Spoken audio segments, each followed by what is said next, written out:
যদি কথা কট্টরবাদের করা হয় তাহলে সেখানে ইসলাম ধর্মের কথা অবশ্যই আসবে।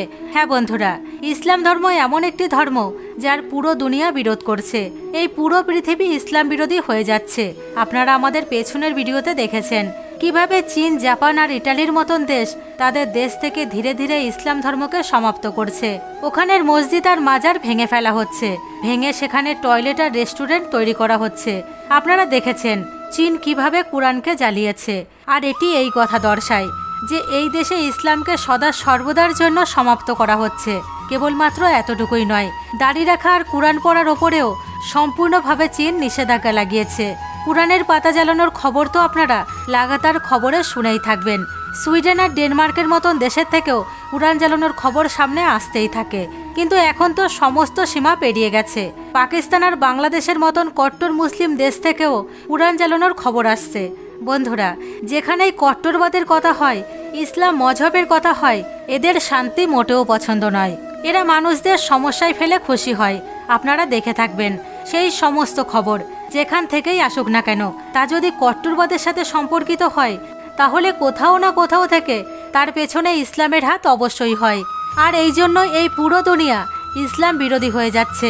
আপনারা জেনে অবাক হবেন যে আফ্রিকি দেশ আঙ্গোলাতেও ইসলামকে পুরোপুরিভাবে ব্যান করে দেওয়া হয়েছে। চলুন এই ঘটনাকেই এখন বিস্তারিতভাবে জানা যাক। তার আগে যদি আপনিও হয়ে থাকেন একজন প্রকৃত সনাতনী হিন্দু, তাহলে কমেন্টে অবশ্যই লিখুন জয় শ্রীরাম। বন্ধুরা, সবার আগে এটা জানা দরকার যে আঙ্গুলাতে মোটামুটিভাবে 90,000 মুসলমান থাকে আর আনুমানিক এখানের আবাদি 18 মিলিয়ন। এত অল্প সংখ্যক জনসমূহে এত অধিক মুসলমান কেন থাকে? এই ঘটনাকেই এখন বিস্তারিতভাবে জানা যাক। কিছু বলার আগে আমাদের এটা জানতে হবে যে আঙ্গোলাতে কখনো ইসলামকে আধিকারিক ধর্মরূপে স্বীকৃতি দেওয়া হয়নি বা কখনো আধিকারিক ধর্মের রূপে মান্যতাও পাবে না। এই দেশে মুসলমানদের মসজিদ খুলতে দেওয়া হয় না। আর যদি কোনো মুসলমান মসজিদ খোলেও তা সম্পূর্ণভাবে অবৈধিক বা আইন বিরোধী কার্যক্রমভাবে মানা হয়। মানে ওখানে মসজিদ নির্মাণের পারমিশনই নেই। আর এটাই এই জন্য কারণ এই রাষ্ট্র সব সময় এক ধার্মিকতার মার্গে চলার জন্য আওয়াজ উঠিয়েছে, যার থেকে তারা অপরিচিত। আর তাদের নিজেদের সংস্কৃতির জন্য তাদের বিদেশি মানা হয়। হ্যাঁ বন্ধুরা, ওখানের মানুষ কখনোই ইসলাম ধর্মকে আপন করবে না। আর 91-এর পরে আঙ্গোলা সেই প্রক্রিয়ার নেতৃত্ব করেছে, যখন থেকে কট্টরবাদের বিপক্ষে লড়াই শুরু হয়েছে।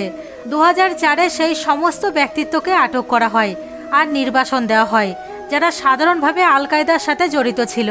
সংযুক্ত রাষ্ট্র মানবাধিকার পরিষদের বিশেষ প্রতিবেদকে 2007-এ আঙ্গোলাতে মুসলমানদের স্থিতির ওপর একটি রিপোর্ট জারি করে, যে রিপোর্টে মুসলমানদের আঙ্গোলাতে সবথেকে মৌলিক ধার্মিক অধিকার থেকেও বঞ্চিত করা হয়। অন্যদিকে যেখানে আঙ্গোলার ওপরেই আতঙ্কবাদী সংগঠনকে সাহায্য করার আরোপ লাগানো হতো, আর যা একদমই সত্য। কিন্তু এর পেছনে মুখ্যরূপে প্রমাণের অভাব বা বলতে পারেন মিডিয়া প্রচলনের মাধ্যমে এখন এই প্রক্রিয়ার তদন্ত চলছে। আঙ্গোলা মুসলমানদের বিশেষভাবে দুটি মান্যতা। সাধারণভাবে মুসলমানদের বিষয় ভাবা পাপ, আর রাজনেতারা এর অধিক ফায়দা ওঠায়। উদাহরণস্বরূপ 2009-এ এক সম্মেলনের সময় আঙ্গোলার সাংস্কৃতিক মন্ত্রী খোলাখুলিভাবে মানুষকে বলেন ইসলামের পরিণাম আর তার বিস্তার আঙ্গোলার সমাজের সাংস্কৃতিক ক্ষতি করবে। দেশভরের ইসলামের প্রতিবন্ধকতার তাজা খবরের মধ্যে এই খবর বর্তমানে সকলের সামনে গরম গরম পরিবেশন করা হচ্ছে। দ্বিতীয় হলো কিছু মুসলমান যারা পশ্চিমী আফ্রিকি দেশ থেকে আঙ্গোলাতে চলে আসে, যারা আঙ্গোলাতে মহত্বপূর্ণ পদে কর্মরত। আর এটাই কারণ যে লেবনান থেকে আসা মুসলমানদের ওপরও এই কথা লাগু হয়। এরই সাথে ইসলাম ধর্ম আর মুসলমানদের ওপর বিরোধ লাগানো দুনিয়ার প্রথম দেশ হয়ে গেছে আঙ্গোলা। আর এই সমস্ত খবর আফ্রিকি নিউজ পেপারেই ছাপা হয়েছে। আর এটা আমি এমনি হাওয়াই বলছি না। এর হিসাবে আফ্রিকি মহাদেশের স্থিতি আঙ্গোলার কালচার মিনিস্টার রোজা ক্রুজ বলেছেন, আমাদের দেশের মানবাধিকার কমিশন ইসলামকে আইনি বৈধতা দেয়নি, আর এর আগেও কখনো দেওয়া হয়নি। এমন অবস্থায় পরবর্তী নোটারি পর্যন্ত সমস্ত মসজিদ বন্ধ থাকবে। এছাড়া এমন খবরও শোনা যাচ্ছে যে আঙ্গোলার সরকারই আঙ্গোলার সমস্ত মসজিদকে ভেঙে ফেলার আদেশ দিয়েছেন। আর এই খবর কট্টরপন্থীদের মুখে জোরদার থাপ্পড়ের বরাবর। যদি কথা পাকিস্তানের বলা হয়, তাহলে পাকিস্তানের মুসলমানেরা সমস্ত দুনিয়াতে বলে বেড়ায় ইসলাম এক শান্তিপ্রিয় ধর্ম। কিন্তু বন্ধুরা, আঙ্গোলার খবর এটাই বলে যে ইসলাম ধর্ম পুরো পৃথিবীতে অশান্তির মহল করে রেখেছে। তা না হলে ইসলামকে ব্যান করার আঙ্গোলার কি দরকার ছিল?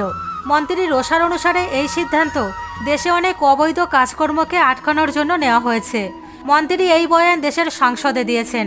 তিনি আরও বলেন, যার বা যে ব্যক্তির আঙ্গুলার সিদ্ধান্তের মতবিরোধ আছে তাদের আটকানোর জন্য এটা জরুরি ছিল।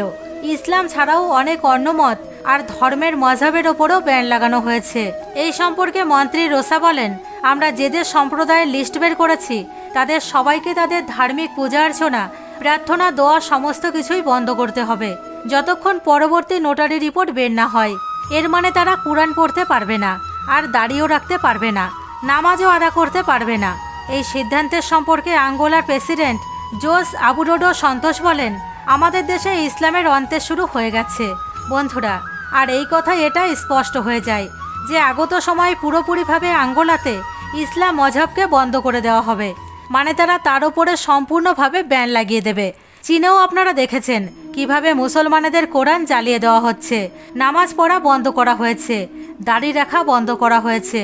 ইটালিতেও আপনারা দেখেছেন, ইটালির প্রেসিডেন্ট মেলোনি বলেছেন, মুসলমানেরা যদি নামাজ আদা করতে চায় তাহলে তাদের এখানের ভাষায় নামাজ আদা করতে হবে, যাতে আমরা বুঝতে পারি তারা নামাজে কি বলছে।